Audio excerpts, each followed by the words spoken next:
It's been a while since I've done any Java.gg videos, but I wanted to make one today, and today I'm going to be doing a $250 build for entry-level HD gaming going into 2025. Now, of course, $250 isn't the most money in the world. We're not going to get an amazing PC for this, and these are mostly second-hand parts, but this PC will play games, and it will be capable for entry level HD gaming. And so buying a PC like this, you'll definitely be able to play. You just won't be able to play the newest games or at the best frame rates, at the best graphics, unfortunately. But you know, when you're only spending $250, it is what it is. But that doesn't mean you can't game. You just have to be selective about what you are playing.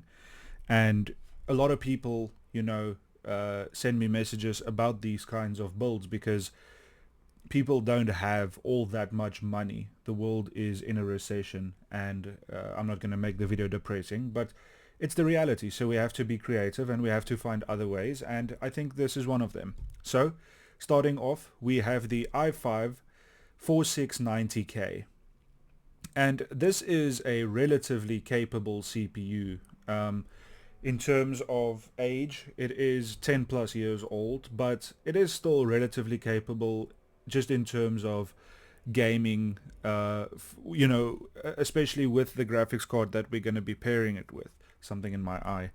And so it will do fine. Now, of course, it is an older architecture and it is DDR3, so these aren't the newest parts, but I mean, that is to be expected. So I've gone for sort of like a upgrade bundle. I like to do that because you save some money. So you get the i5 4690K, which is of course an Intel chip, a 4-core, 4-thread chip, I believe. It might be 8 threads, but I think it's 4 threads. You get the MSI H81M E34, which is a decent motherboard. It's black, so it doesn't look too bad. And you get 16 gigabytes of DDR3 RAM. And this is going to be just fine for playing games at, low settings in 2025. And you'll even be able to play games like Call of Duty. You'll be able to play with your friends. You just won't be able to crank up those settings. That's the only caveat to this.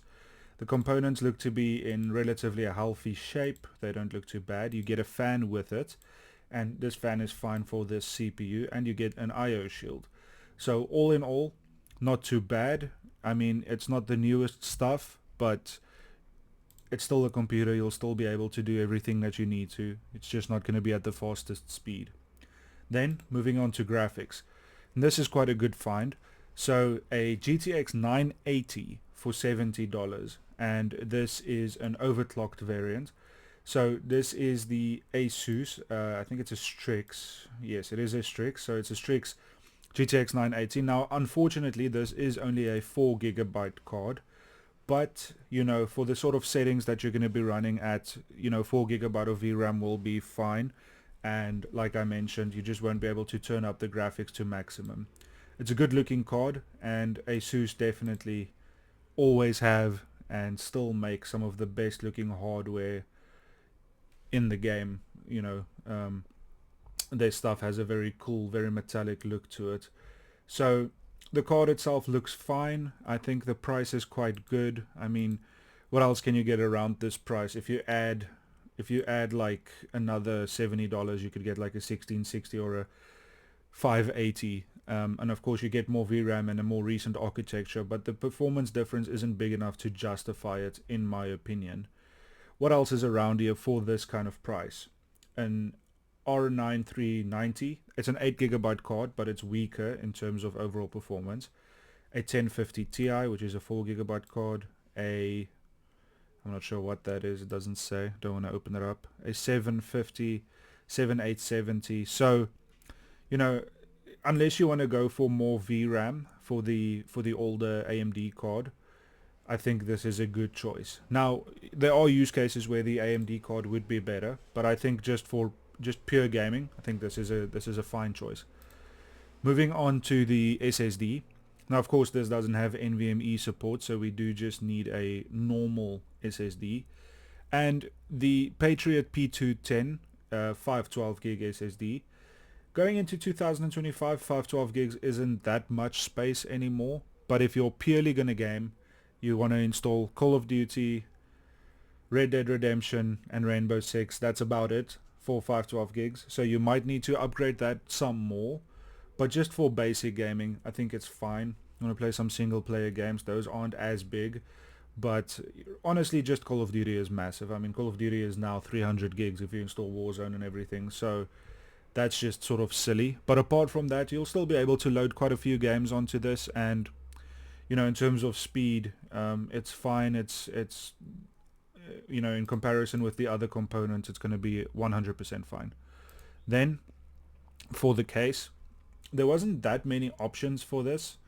So this is apparently a brand new case, but I always say with the case and the power supply, I would advise you to just buy new and just get cheaper ones new at a retail store. And the reason I say that is because shipping is expensive for cases, and you know, because they're quite heavy. Power supplies are also relatively heavy, and the chances of this being damaged in shipping is just higher than everything else because it's a bigger thing and it's a more fragile thing because it has glass and all of that kind of stuff. So I advise you to just go locally and buy something new, because let's be honest, for $45 you could get a decent case at a retail store anyway. So there's no reason to really do this. You're not going to get a H5 Flow, but you know, you can get something small, something that fits your components. When you're buying a $300, $250 computer, you're not going to care that much about the case anyway. So moving on to the power supply, same thing. I would advise you to just go to a retail store and buy it. But if you insist on getting it second hand, I think this is a decent one for the price. They don't have too many options on here, so I was quite limited. But this will do the job. I think this is a relatively good selection, and these power supplies are quite good. But again, I would advise you to just go and spend $10 more and get a brand new 600 watt power supply. So that's going to be about it for the components. I think we have some decent ones here to build an older gaming PC that will be pretty good for HD gaming. Like I said, you're not going to be playing the newest games, but you will be playing some esports games and some older games quite comfortably. So with that said, let's check out how it does in a prospective video, and let's see if I'm correct and that this can still play a few games. Let's do it. I wasn't able to find anything specific to the specs that I had set up, and that is a difficulty with these with these builds, is of course I don't have all of these components on hand. So I take a look at YouTube benchmarks that people have done to see what these components will be like, but most of the time I'm unable to find anything that is specifically the components that I have chosen. So I just go for whatever's closest, and this was the closest that I can find. Now this is an i5 3rd gen, so it is a generation back, and it is the lower spec i5 of the 3rd generation, and so it is relatively worse. So we can expect a bit of an uplift in FPS, and this system only has 12 gigs of RAM, also DDR3 RAM, but the graphics card is the same, and that's the main point. And we can just say, okay, we can get 2, 3, 4, 5 more FPS than this system at the end of the day. Thank you to Funhouse Guy Mayer for creating this video and uploading it, and I'm just using these videos and trying to see what the performance would be like. So first up here, Forza Horizon 5, and this is running at, I'm unsure what it is running at. Let's see what he selected. So it seemed like I'll just go back a little bit. So it seems like mostly a high settings and medium on the particles, so basically high settings, and it seems to be getting above 60 FPS quite easily. So it seems like we would get between 70 to 80 FPS with our system quite easily, and it would stay at that sort of frame rate for the most part. And it's a good result because this is a relatively new game, and it's a good looking game as well. So, you know, well, I don't know what happened to that bike. Depending on the kind of game you want to play, this is not a bad result at all for a system that is now $250. Obviously secondhand, but it plays games. Let's take a look at Red Dead Redemption 2 because this is a little bit more demanding. And let's see what the settings are. So it's low, everything on low basically. Let's see what it does. So it's around 60. Somehow the game still looks good, which is incredible. So it's around 60. So for us it would be a little bit higher. Let's say 65 to 70 probably, quite easily. Now most of it is on the graphics card, so it won't always be an uplift, but it'll just be a little bit more stable because of the next gen CPU and the 6 gigs more of RAM that our system would have.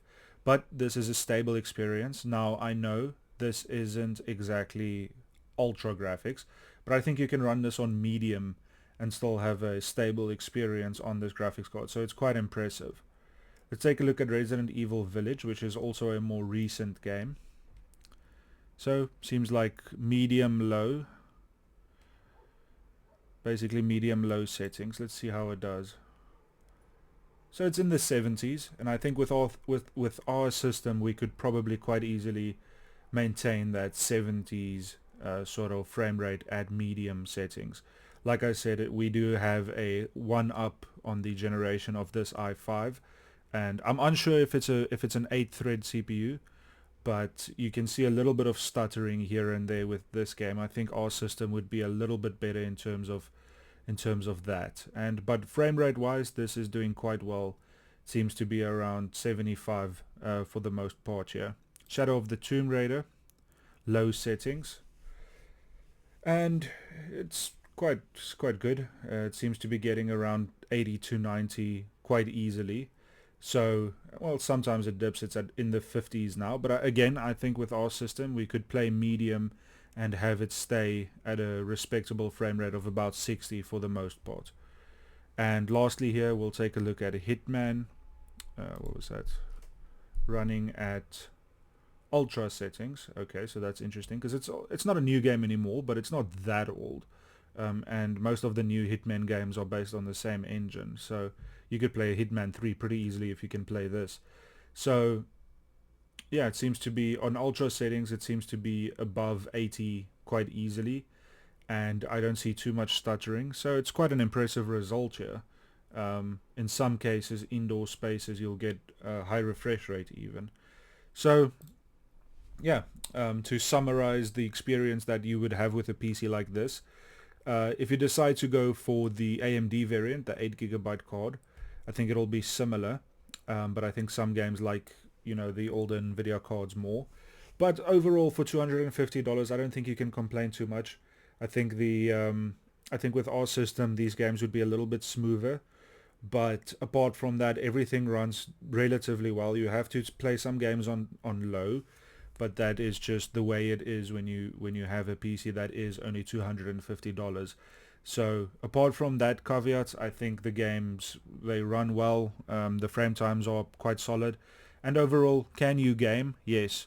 Now, this didn't look at any esports games, but you can play any esports game realistically. So, you know, apart from that, I think you should be fine. I don't think you'll have many issues.